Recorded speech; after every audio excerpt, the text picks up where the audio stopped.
Bismillahirrahmanirrahim. Assalamualaikum warahmatullahi wabarakatuh. Apa kabar anak-anak ibu yang soleh dan solehah? Kaifahalukum? Hari ini kita akan belajar tentang tema 2 subtema 2. Materinya tentang menghargai perbedaan, saling menghormati dan menolong. Dan ini merupakan sikap yang sesuai dengan sila kedua Pancasila. Baiklah, kita mulai dengan membaca basmalah. Bismillahirrahmanirrahim. Allah menciptakan berbagai macam makhluk hidup yang berbeda-beda. Perbedaan tersebut merupakan karunia dari Allah Subhanahu wa Ta'ala. Istilah lain dari perbedaan adalah keberagaman. Nah, dengan adanya keberagaman akan membuat kita belajar betapa pentingnya rasa saling menghormati dan menghargai antar sesama. Sikap saling menghargai dan menghormati antar sesama merupakan pengamalan sila kedua Pancasila. Nah, teman-teman masih ingat nggak ya bunyi sila kedua Pancasila itu apa? Betul, bunyi sila kedua Pancasila yaitu kemanusiaan yang adil dan beradab, memiliki lambang rantai. Nah, rantai memiliki makna bahwa bangsa Indonesia sangat menjunjung tinggi nilai-nilai kemanusiaan, saling menghormati, saling menyayangi, dan memperlakukan manusia lainnya dengan baik. Sila kedua memiliki nilai-nilai positif yang wajib kita amalkan. Nah, berikut adalah pengamalan sila kedua Pancasila. Yang pertama, menengok orang yang sedang sakit. Yang kedua, melakukan donasi atau penggalangan dana untuk korban bencana. Yang ketiga, bersikap sopan kepada sesama. Yang keempat, tidak menyakiti hati orang lain. Yang kelima, menghormati orang tua dan guru. Dan yang keenam, saling menghormati dan menghargai perbedaan. Nah teman-teman, ada yang tahu nggak ya bagaimana sih cara menghargai perbedaan itu? Nah, berikut adalah cara-cara bagaimana kita menghargai perbedaan. Yang pertama, saling membantu jika ada teman yang mengalami kesulitan. Yang kedua, menghibur teman saat sedih. Yang ketiga, jika ada pekerjaan yang harus dikerjakan bersama, maka kita harus bekerja sama. Yang keempat, tidak pilih-pilih teman ya. Dan yang kelima, tidak memaksakan pendapat kita kepada orang lain. Nah, selama ini coba teman-teman ingat, apakah pernah menolong atau membantu orang lain? Nah, kalau belum, mulai saat ini kita biasakan untuk membantu dan menolong orang lain ya. Nah, Miss Imas punya gambar nih. Kira-kira sebaiknya apa ya yang harus kita lakukan? Di gambar tersebut terlihat Rudi merasa kesulitan untuk mengambil bola yang ada di atas lemari. Apa sih yang harus kita lakukan? Betul, yang harus kita lakukan yang pertama, jika badan kita lebih tinggi dari Rudi, sebaiknya kita menolong Rudi untuk mengambilkan bola tersebut. Nah, yang kedua, jika badan kita lebih pendek dari Rudi, yang sebaiknya kita lakukan adalah memanggil teman kita yang lebih tinggi dari Rudi untuk mengambilkan bola tersebut. Gambar yang kedua nih, contohnya di gambar terlihat Siti merasa kesulitan membawa barang bawaan.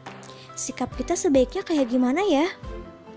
Betul, sikap kita seharusnya kita membantu Siti membawakan sebagian barang bawaan Siti. Gambar yang ketiga menunjukkan bahwa Siti merasa kesulitan mengikuti gerakan tari. Sebaiknya apa ya yang harus kita lakukan? Oke, betul. Yang harus kita lakukan adalah kita membantu Siti untuk belajar gerakan tari tersebut setelah selesai pembelajaran tari. Nah teman-teman, perbedaan dalam diri manusia itu bisa dalam bentuk apapun ya. Misalkan perbedaan tinggi badan, berat badan, hobi atau kegemaran, perbedaan makanan kesukaan, perbedaan agama, dan lain-lain. Dan semuanya itu merupakan karunia dari Allah yang wajib kita syukuri ya. Contohnya nih, perbedaan makanan kesukaan. Misalnya, Siti sukanya wortel, sedangkan Dayu sukanya brokoli. Edo suka kentang, Beni suka roti, Lani suka ikan, dan Bayu sukanya daging. Nah, perbedaan makanan kesukaan tersebut tidak boleh dipermasalahkan ya, tetapi sepatutnya atau sebaiknya kita saling menghargai makanan kesukaan masing-masing. Contoh perbedaan lain nih dalam hal perbedaan hobi atau kesukaan berolahraga. Contohnya, Siti sukanya lari pagi, sedangkan Lani sukanya berenang. Dayu sukanya lompat tali. Nah, meskipun olahraga kesukaan mereka berbeda-beda, sebaiknya mereka tetap saling hidup rukun ya, dan saling menghargai perbedaan kesukaan atau hobi masing-masing. Nah, contoh perbedaan lainnya yaitu perbedaan dalam hal agama. Di Indonesia sendiri ada 6 agama yang diakui oleh negara. Yang pertama Islam, Kristen, Katolik, Hindu, Buddha, dan Konghucu. Nah, teman-teman bisa lihat sendiri ya di gambar, posisi berdoa tiap agama itu berbeda ya. Nah, semua itu merupakan keragaman yang harus kita hargai dan harus kita syukuri. Nah, teman-teman, ada yang tahu nggak ya, kenapa sih kita harus saling menghargai perbedaan? Nah, betul banget, karena saling menghargai perbedaan itu banyak banget manfaatnya untuk kehidupan kita. Yang pertama, kalau misalkan kita saling menghargai, akan terbentuk kehidupan yang rukun. Yang kedua, tidak akan timbul perselisihan. Yang ketiga, terciptanya rasa saling menghormati. Yang keempat, terbentuknya rasa persatuan. Yang kelima, memberikan keamanan dan kenyamanan dalam melakukan kegiatan.